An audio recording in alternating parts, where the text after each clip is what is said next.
Bonjour et bienvenue dans cette nouvelle vidéo où je vais commencer donc petit à petit mon December Daily de cette année.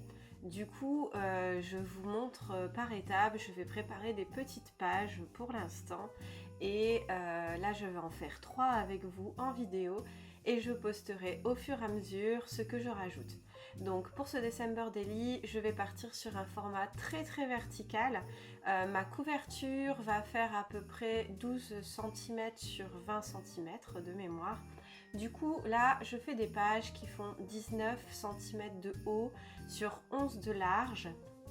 Ça sera mes pages principales et comme là je coupe dans un papier aquarelle qui est un A4, je vais avoir un petit bout qui va rester parce que 29,7 moins les 22 cm de mes 2 x 11, ça me laisse un petit morceau qu'on voit là actuellement et je vais les utiliser aussi.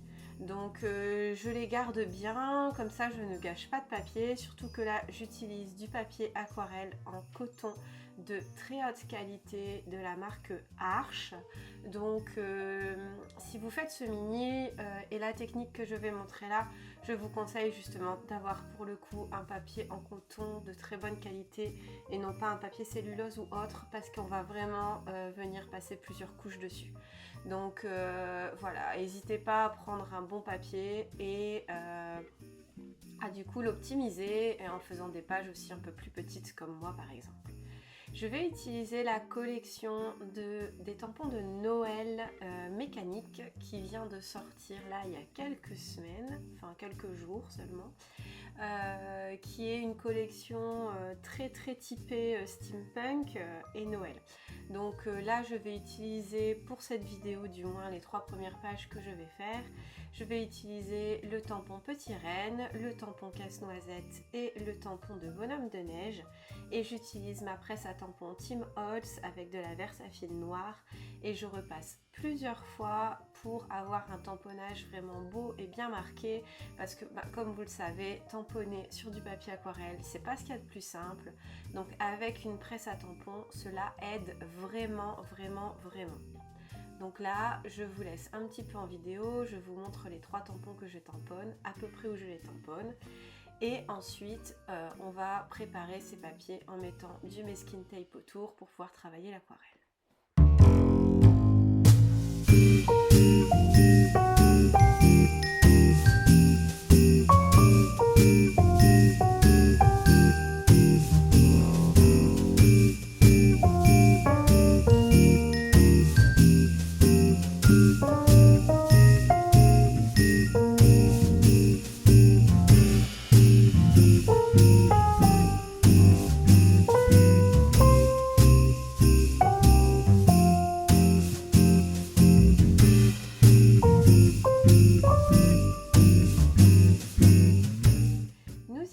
Donc mes 3 papiers sont prêts avec mes 3 tampons. Je sèche bien ma Versafine parce que je vais venir utiliser de l'aquarelle et donc avant, pour ne pas abîmer mes motifs, je vais mettre de la drawing gum dessus. Donc la drawing gum, c'est un fluide de masquage qui va permettre à faire en sorte que le blanc reste blanc. Donc je prépare mes aquarelles avant de mettre le drawing gum, c'est-à-dire que je viens mettre quelques gouttes d'eau dans chacune des aquarelles que je vais utiliser. Donc là, sans savoir les couleurs, je mets des gouttes d'eau un peu partout. Comme ça, l'aquarelle a bien le temps de s'activer. Et ensuite, je vais venir pendant ce temps-là mettre de la drawing gum donc sur mes motifs. N'oubliez pas surtout de bien les sécher avant. Donc là avec un petit pinceau, je précise aussi n'utilisez pas un bon pinceau pour mettre de la drawing gum parce que vraiment la drawing gum va abîmer le pinceau. Donc moi j'utilise là des pinceaux de chez Action, c'est très bien pour ça. Ils coûtent pas cher et ça va pas vous faire de la peine si jamais vous devez le mettre à la poubelle. Donc voilà, on met bien tout le motif, donc ça je vais faire sur les 3. Et en fait sur l'arrière, on va venir faire un fond en plusieurs étapes. Ça va nous donner un fond assez foncé quand même, même s'il y en a un qui sera un peu plus clair parce que je vais utiliser des couleurs plus claires. On va avoir un fond assez foncé, une ambiance très festive, vous allez voir. Donc une fois que ma drawing gum est sèche, je vais venir mouiller tous mes fonds dans un premier temps. Donc j'humidifie mon papier avec de l'eau, je passe de horizontale, verticale, diagonale et je repasse de manière à ce que vraiment l'eau intègre les fibres du papier. C'est important. J'en vois beaucoup qui, je le redis, j'ai déjà dit dans plein de vidéos, je disais donc j'en vois beaucoup qui négligent cette étape. C'est vraiment une étape à ne pas négliger. Alors là, même si derrière mes couleurs vont être mises sur les couches différentes sans remouiller le papier avant, cette première couche que je vais faire avec le fond mouillé va permettre que mes couleurs se diffusent plus naturellement et donc après, moi, ça va me permettre de savoir où aussi je dois mettre mes couleurs.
Je n'ai pas accéléré ces parties de cette vidéo pour que vous ayez bien le temps de voir comment je procède et comment ça diffuse. Voilà, je vais utiliser mes couleurs, donc vous voyez c'est totalement aléatoire. Je vais choisir 3 couleurs pour chaque page. Donc là je commence par mettre du vert, je vais ensuite venir mettre du rouge et enfin je mettrai du jaune. Vous voyez, je viens repasser, donc déjà j'ai un pinceau qui retient beaucoup l'eau, donc ma couleur est quand même très diluée là, hein. Je ne suis pas dans une couleur fortement pigmentée, je l'ai vraiment ajouté beaucoup d'eau parce que c'est un pinceau qui retient bien l'eau. Et je viens comme ça à des endroits différents. Donc j'aime bien travailler en toujours avoir 3 taches d'une couleur. C'est la partie que je préfère, sachant que des fois 2 taches je peux les faire se rejoindre à un endroit. Pourquoi? Parce que j'aime beaucoup les chiffres impairs dans mes créations globalement. Je n'aime pas quand il y a des pairs. C'est peut-être juste psychologique, mais c'est comme ça. Donc là, je mets mes couleurs, vous voyez, ça ne doit pas forcément ressembler à quelque chose parce que vous allez voir qu'on va l'intensifier en plus au fur et à mesure et que vous allez à un moment dire ça ressemble à rien. Mais c'est quand on va faire la dernière couche de fond que toute la magie va opérer.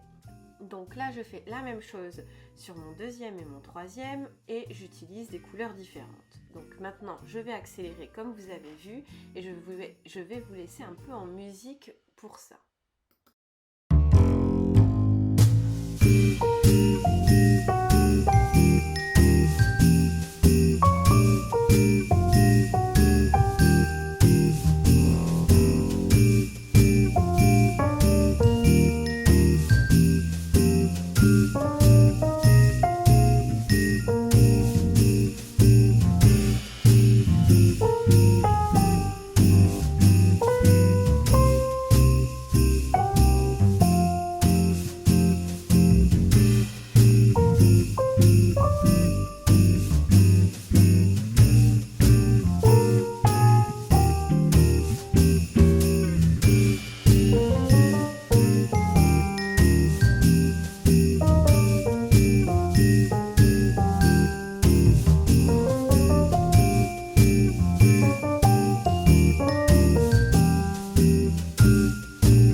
que ça sèche, on va créer des ronds avec du masking tape. Alors pour ça, j'utilise un papier pour lequel j'aurai pas trop de mal derrière à retirer le masking tape. Donc soit un papier glacé, soit un papier un peu plastique.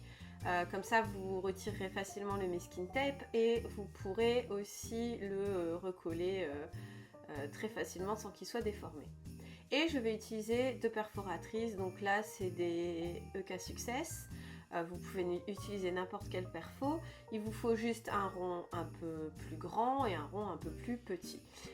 Vous pouvez en préparer la blinde parce qu'on va en utiliser énormément de ces petits ronds de masking tape. Alors il faut savoir que ça existe déjà du masking tape en rond, souvent un motif, mais que ça coûte un peu cher pour ce qu'on va en faire, sachant que ça va finir à la fin à la poubelle. Cette petite technique vous permettra de gagner quand même un petit paquet d'argent. Donc moi je galère parce que j'ai pas d'ongles comme d'habitude, donc je vais m'aider de mon ciseau pour venir récupérer mes petites gommettes. Et je vais en fait venir coller ces petites gommettes sur mes aquarelles. Attention, il faut que votre fond soit bien sec avant de coller vos petites pastilles. Et donc je colle des grandes, des petites, un peu aléatoirement, et en fait c'est ce qui va à la fin créer mon fond. Alors, quand je le fais, sur le coup, je pense que mon encre, que mon aquarelle ne va absolument pas passer en dessous de mon masking tape. Ça ne sera pas le cas à la fin, surtout ma dernière couche qui va bien passer en dessous. Je pense que c'est parce que déjà, il y a un moment où j'ai moins laissé sécher que le reste, donc peut-être que ça joue. Je me suis beaucoup aussi aidée du heat gun pour accélérer le processus. Seulement le heat gun en chauffant peut décoller un petit peu les pastilles. En soi, l'effet à la fin me plaît énormément quand même, donc je ne pense pas que ce soit gênant, même si de l'encre passe par moment, au final c'est pas grave. Donc là vous voyez avec de l'aquarelle, cette fois-ci que j'ai moins diluée, je la mets quand même plus concentrée que tout à l'heure. Je viens remettre mes couleurs à peu près aux endroits où j'avais mis les mêmes couleurs juste avant. Et je crée ma première couche en ayant bien mis avant mes petites pastilles qui vont en fait servir de réserve. Alors on pourrait le faire avec de la drawing gum aussi, mais ce serait un peu plus fastidieux parce qu'il faudrait faire des bourrons à la drawing gum et du coup c'est peut-être un peu moins évident. Et je vous avoue que j'ai pas encore testé la drawing gum sur de l'aquarelle déjà mise. Est-ce que ça va retirer un peu du pigment du papier? Je sais pas, j'ai jamais testé, donc à tester. S'il y en a qui ont déjà testé, n'hésitez pas à me dire en commentaire d'ailleurs, ça serait super. Et donc vous voyez là, vous êtes dans ce moment où ça ressemble pas à grand chose, mais ce n'est pas grave. Et je fais ça pour les 3.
fait là on s'arme de patience parce qu'en fait tout simplement on recommence l'étape précédente, c'est-à-dire qu'on met de nouveaux ronds. On n'hésite pas à mettre des gommettes sur d'autres gommettes en les faisant légèrement se chevaucher, ça va faire des effets super sympas à la fin. Donc voilà, on continue, on refait exactement la même chose.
Couche où j'ai encore remis des gommettes. On refait la même chose donc que précédemment, sauf que au lieu de venir mettre à nouveau les mêmes couleurs, là je vais choisir une couleur foncée, donc ça peut très bien être un noir, un bleu marine ou n'importe quelle couleur que vous voulez mais assez foncée. Et avec cette couleur je vais recouvrir le tout. Alors moi là j'utilise une couleur qui est un noir avec quelques nuances de marron et beaucoup de paillettes dorées. Donc c'est ma couleur trou noir, du coup elle s'appelle comme ça, et j'en mets vraiment absolument partout et vous allez voir que l'effet va être différent selon le fond de base. Donc sur mon vert rouge jaune, on va vraiment avoir un aspect un peu de sapin quoi, une couleur un peu comme dans le sapin. Sur mon rose bleu et beige, là la teinte devient plus grise, ça fait un peu comme un ciel d'hiver brumeux, c'est super sympa aussi. J'aime beaucoup en fait l'effet que la deuxième a créé. Et sur la troisième, on a encore quelque chose de différent avec le fait que le rouge soit avec des couleurs plus claires par rapport au premier. Et je trouve ça vraiment super sympa parce qu'au final, avec la même technique, en travaillant tout en même temps, on obtient quand même trois atmosphères différentes, super sympa. Donc, une fois que toute mon aquarelle est bien sèche, donc on sèche vraiment bien et ensuite on va venir avec le heat gun passer au niveau de tous les masking tape bien comme il faut, bien chauffer. Ça va tout simplement vous aider à les décoller et donc on n'hésite pas, on commence à prendre le masking tape, donc vous pouvez le faire avec vos ongles, moi je dois m'aider à nouveau d'un petit outil et on n'hésite pas avec le heat gun, vous voyez, à venir en dessous chauffer un petit peu pour pouvoir le retirer sans arracher quoi que ce soit, sans que la colle ne reste non plus sur le papier. Donc là c'est ce que je vous disais, vous voyez j'ai beaucoup de ma dernière couche qui est passée en dessous de mon masking tape. Je pense que je n'avais pas attendu assez que ça sèche et ça me fait ces petits effets d'auréole dans mes boules. Mais comme je vous dis, finalement une fois que j'ai tout enlevé, et ben ça ne me dérange pas. Donc voilà, la première a été enlevée, vous voyez. Là on voit bien les différentes couches de couleurs. Là, quand j'enlève des petites pastilles aussi, des fois j'ai le drawing gum qui vient avec. Ce n'est pas grave, vous pouvez l'enlever aussi en même temps, le drawing gum. Et je vais faire le choix également de ne pas coloriser mes tampons parce que le fond, je trouve, se suffit à lui-même et je n'ai pas envie de rajouter une colo des tampons qui va faire que finalement, ils seraient peut-être moins visibles et ils auraient peut-être moins d'ampleur que là, en noir et blanc comme ça. Je trouve que vraiment, ils ressortent très très bien et comme on va encore travailler un petit peu le fond, et ben ça me plaît bien ainsi. Donc là, je retire à nouveau les gommettes. Vous voyez, j'ai plein à chaque fois. C'est vraiment cette dernière couche qui m'a posé un souci. Je pense vraiment que je n'ai pas laissé sécher assez longtemps. C'est vrai que pour toutes les autres, j'avais attendu bien longtemps. Et pour la dernière couche, j'ai séché au heat gun. Alors, est-ce que ça a joué? Je suppose que oui. Vous me direz si vous le faites, si vous avez ces auréoles comme moi ou pas. Et donc, je vais venir faire avec un petit Posca or le contour de chaque rond du coup pour le faire ressortir. Et je fais également un petit trait comme si on avait des bulles de lumière derrière. Enfin, quelque chose toujours un peu dans l'esprit de la magie, de Noël, etc. Donc là, je vais faire ça vraiment pour toutes mes boules et je vais utiliser le doré partout. J'aurais beaucoup aimé utiliser de l'argenté pour mon bonhomme de neige avec le gris. Seulement, mon Posca argenté est visiblement en fin de vie. Donc du coup, j'ai fait en doré aussi. J'avais pas envie d'attendre, grande impatiente que je suis. Et donc voilà le résultat. J'adore. Franchement, ça en jette. C'est vraiment, vraiment, vraiment chouette. Je vais refaire. Et au final, sur les petites auréoles là, qui se sont formées, je trouve que ça fait des effets super sympas quand même. Donc ça me plaît bien. À voir. Pour mon petit casse-noisette, je décide sur celui-ci de mettre du Glossy Accent partout dessus. Et pour mon bonhomme de neige, je mettrai du Glossy Accent aussi, mais uniquement sur les ailes en rajoutant quelques petites paillettes dorées. En revanche, le renne, je ne mets rien dessus. Donc voilà, donc ça sera 3 pages de mon Daily December que je viendrai intercaler dans mon album et où je viendrai le mettre au fur et à mesure. Je vais certainement mettre des petites étiquettes qui seront du calendrier de l'Avent digital sur ces petites pages, mais pour l'instant du coup je ne peux rien vous dire. Vous devrez le découvrir en même temps que tout le monde avec le calendrier et c'est cet album que je ferai avec vous tout au long du mois de décembre que je commence à préparer, qu'on viendra décorer au fur et à mesure. Donc voilà, j'espère en tout cas que cette petite technique vous a plu et que ça vous donne envie d'expérimenter un petit peu les aquarelles d'une façon différente peut-être. Et que finalement, vous voyez, même quand vous avez des loupés comme moi avec ma dernière couche, eh bien on peut quand même en tirer quelque chose de sympa. Donc ne vous découragez pas. Ciao, ciao!